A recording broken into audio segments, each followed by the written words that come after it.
લખતર તાલુકાના ધણાદ ગામે રહેતા કંચનબેન મુકેશભાઈ મકવાણા, તેઓના પતિ મુકેશભાઈ તથા તેમના જેઠ દેવજીભાઈ ધરમશીભાઈ મકવાણા સાથે રાત્રિના સમયે તેઓના ઘર સામે રોડ પર આવેલ પોતાની દુકાન પાસે બાકડા પર બેઠા હતા, ત્યારે તેમના ગામના દીપકભાઈ ઉર્ફે દેવો દાનાભાઈ વાઘેલા ત્યાં આવ્યો હતો અને કંચનબેન તથા તેમના પતિ મુકેશભાઈને ગાળો આપવા લાગ્યો, જેથી કંચનબેને ગાળો નહીં બોલવા કહેતા આવનાર શખ્સ દેવાભાઈએ કહેલ કે તમારો ગલ્લો હટાવી દેજો, નહીંતર તમારો ગલ્લો સળગાવી દઈશ। બાદમાં તે ધોકો લઈ કંચનબેનને મારવા જતા તેઓના પતિ વચ્ચે પડતા તેમને પગના ભાગે ધોકો વાગતા તે જમીન પર પડી ગયેલ, જેથી કંચનબેન તેઓના પતિને છોડાવવા જતા તેમને પણ માર મારતા તે પણ જમીન પર પડી ગયેલ।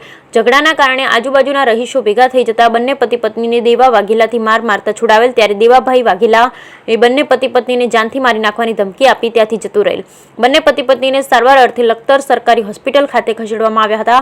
કંચનબેન મુકેશભાઈ મકવાણાએ દીપકભાઈ ઉર્ફે દેવો દાનાભાઈ વાઘેલા વિરુદ્ધ લખતર પોલીસ સ્ટેશનમાં ફરિયાદ નોંધાવતા આગળની વધુ તપાસ લખતર પોલીસ ચલાવી રહી છે। Bureau report Jayendrasinh Zala, Lakhtar.